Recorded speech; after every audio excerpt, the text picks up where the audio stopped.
안녕하세요. 이명지 수필 강의, 오늘은 두 번째 강의입니다. 지난 시간에는 수필이 왜 자화상인지, 우리는 왜 쓰는지, 그 본질을 이야기했습니다. 오늘은 조금 더 실전으로 들어가 보겠습니다. 문장은 어떻게 다듬어야 맛이 나는지, 글을 어떻게 구성해야 하는지, 그리고 글감은 어떻게 나의 것으로 만드는지, 또 마지막에는 수필을 넘어 우리 삶 전체를 관통하는 이야기까지 함께 나누어 보겠습니다.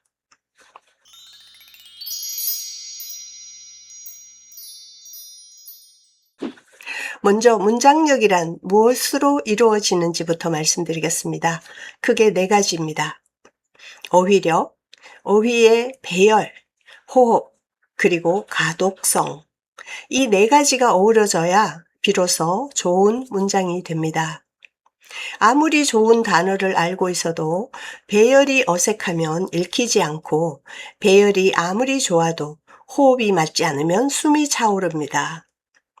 여기서 특히 강조하고 싶은 것은 호흡, 즉 문장의 음악성입니다. 리듬은 글의 숨결입니다.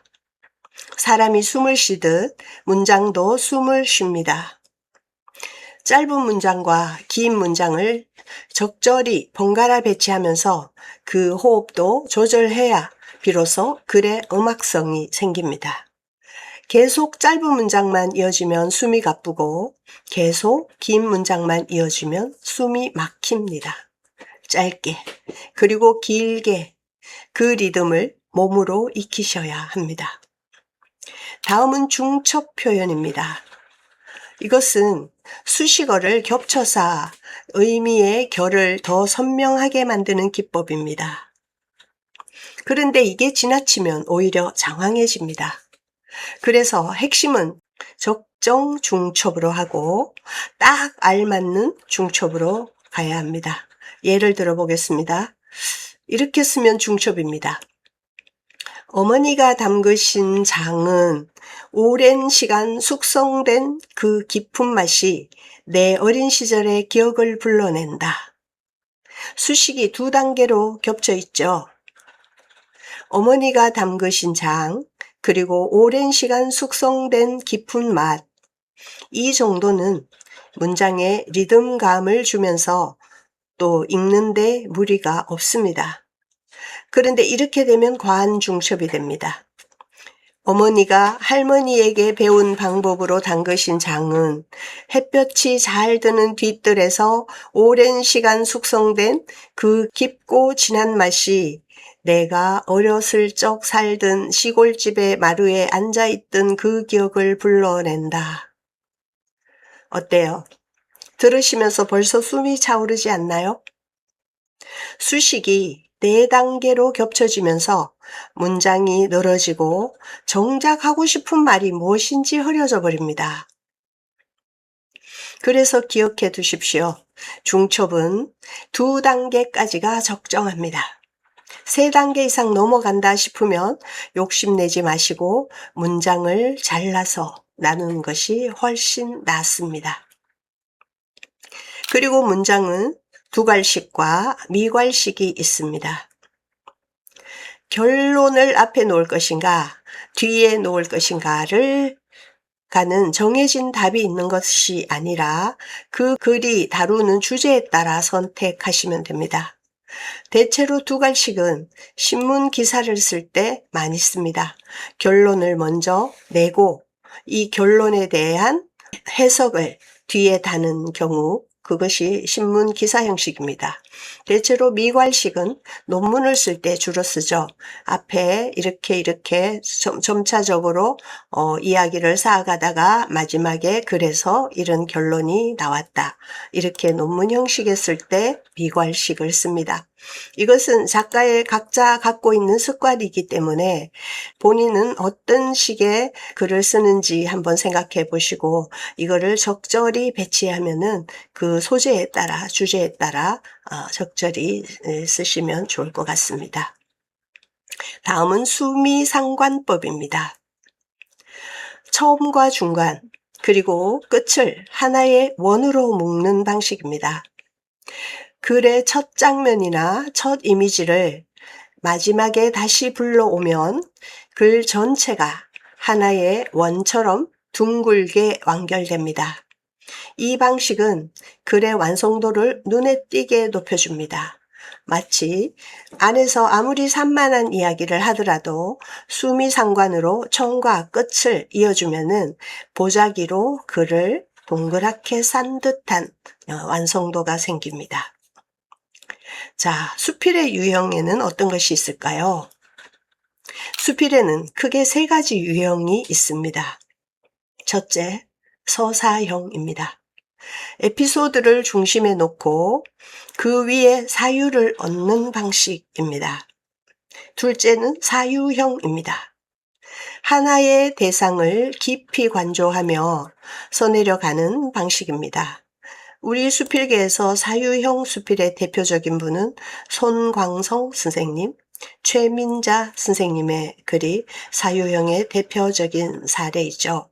철학적 수필로도 많이 불립니다. 셋째는 복합형입니다. 서사와 사유, 이 둘을 자유자재로 넘나드는 방식이죠. 이것이 가장 이상적인 형태라고 할 수 있습니다. 저는 바로 이 복합형을 좋아합니다. 제 삶의 서사에 사유를 입히는 그런 방식의 수필을 쓰는 것을 저는 많이 선호합니다. 그리고 수필에서 가장 중요한 것은 자기화입니다. 수필은 논픽션의 문학, 내 삶의 사유를 입히는 문학이기 때문에 자기화는 중요합니다. 자기화란 무엇일까요? 한마디로 풍경에 나를 넣는 일입니다. 내가 없는 글은 그저 풍경 사진에 지나지 않습니다. 아무리 아름다운 경치를 묘사해도 그 안에 내가 없으면 그것은 여행 안내서일 뿐 수필이 아닙니다. 사진작가 김홍희 선생님께 제가 직접 물어본 적이 있습니다. 제일 좋은 사진은 어떤 사진인가요? 한마디로 정의하시더군요. 지가 잘 나온 사진이라고요. 이분이 부산분이라 임팩트가 더 강했습니다. 이 말이 참 재미있으면서도 전곡을 찌르죠. 철저한 자기화입니다. 어떤 작품이든 내가 없으면 의미가 없습니다. 나의 시선이 담겨있든 나의 생각이 담겨있든 나의 주관이 담겨있든 어쨌든 내가 그 안에 있어야 비로소 의미가 생깁니다. 독자도 마찬가지입니다. 독자는 결국 작가의 진정성을 찾습니다. 수필이기 때문에 더욱 그렇습니다. 그렇다면 무엇을 나의 것으로 만들 수 있을까요? 5가지 글감을 말씀드려 보겠습니다. 첫째, 전문성입니다. 나만이 가진 지식이나 경험의 영역이지요. 반드시 전문 자격증을 가진 전문성을 말하는 게 아니라 나의 삶 속에서 내가 가장 잘하는 나만의 영역을 말하는 것입니다.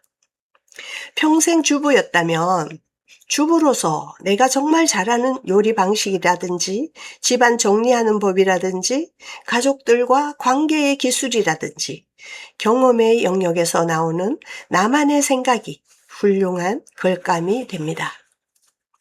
둘째, 추억 소환입니다. 지나간 기억을 지금 여기로 불러오는 것입니다. 인간은 질문을 통해 기억이 열리고 그 기억에서 의미를 만들어냅니다. 제 강의의 시그니처는 1분 스피치 시간입니다.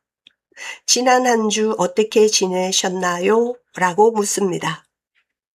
자신의 일상서사를 1분 스피치로 이야기하게 하고 거기서 글감을 찾아 글의 구성을 만들어줍니다.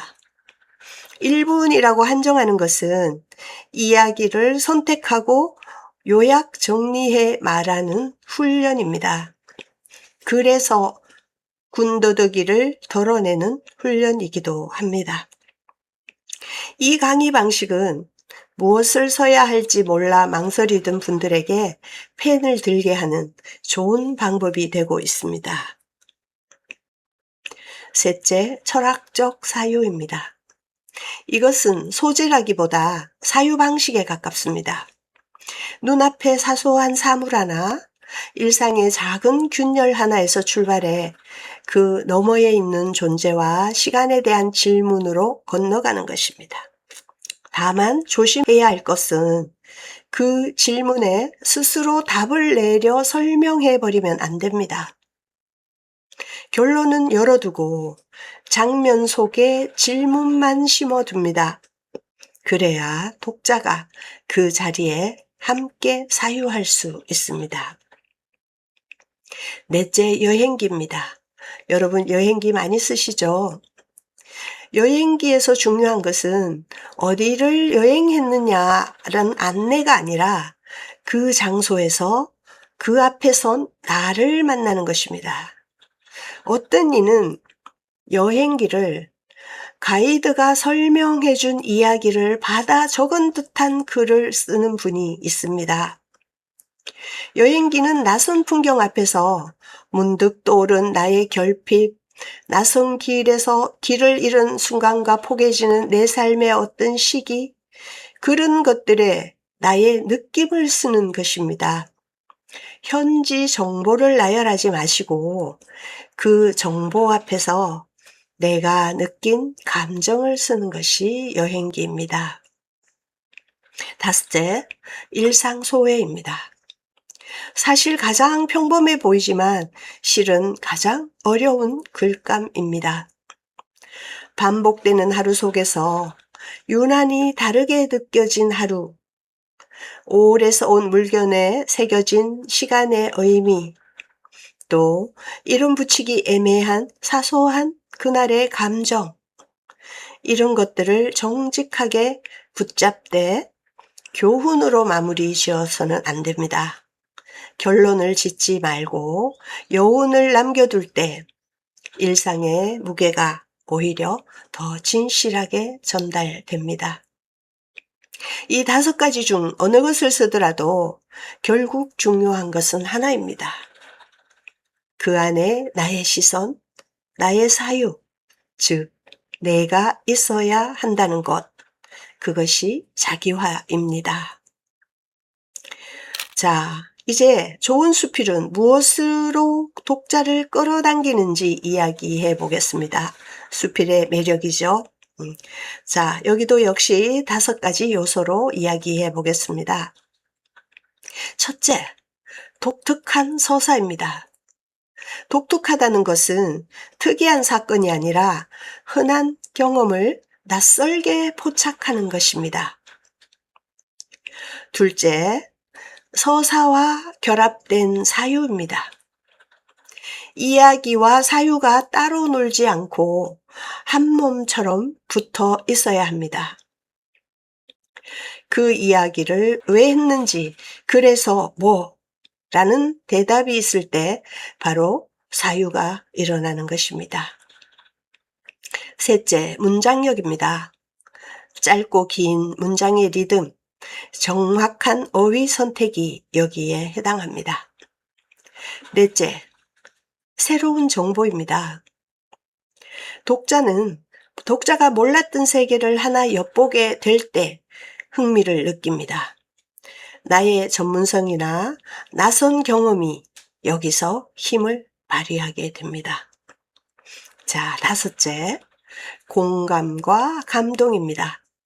이것은 저자가 자신의 부끄러움까지 정직하게 드러낼 때, 그리고 감동을 설명하지 않고 장면으로 남겨둘 때 비로소 독자에게 전해집니다. 그런데 이 5가지가 아무리 다 갖춰져 있어도 그 안에 새로움과 진정성이 담기지 않으면 소용이 없습니다. 새로움과 진정성, 이 2가지야말로 수필의 생명입니다. 자, 그러면 일상에서 글을 길어 올리는데 어떻게 해야 글을 잘 쓸 수 있게 될까요? 여러분, 그것이 가장 궁금하시겠죠? 자, 모닝 페이지를 씁니다. 실제로 어떻게 글을 쓸 것인가를 말씀드릴 때 저는 꼭 이 모닝 페이지 이야기를 말씀드립니다. 모닝 페이지는 미국의 작가 줄리아 카메룬이 제안한 창작 훈련법 중의 하나입니다. 매일 아침 눈을 뜨자마자 의식의 흐름을 그대로 3페이지씩 써내려가는 방식입니다. 3페이지입니다. 잘 쓰든 못 쓰든 상관없습니다. 문법도 논리도 신경 쓰지 마시고 그저 손이 움직이는 대로 따라 씁니다. 이것을 21일 동안 지속해 보십시오. 21일은 흔히 새로운 행동이 습관으로 자리 잡는 데 걸리는 최소한의 시간이라고 알려져 있습니다.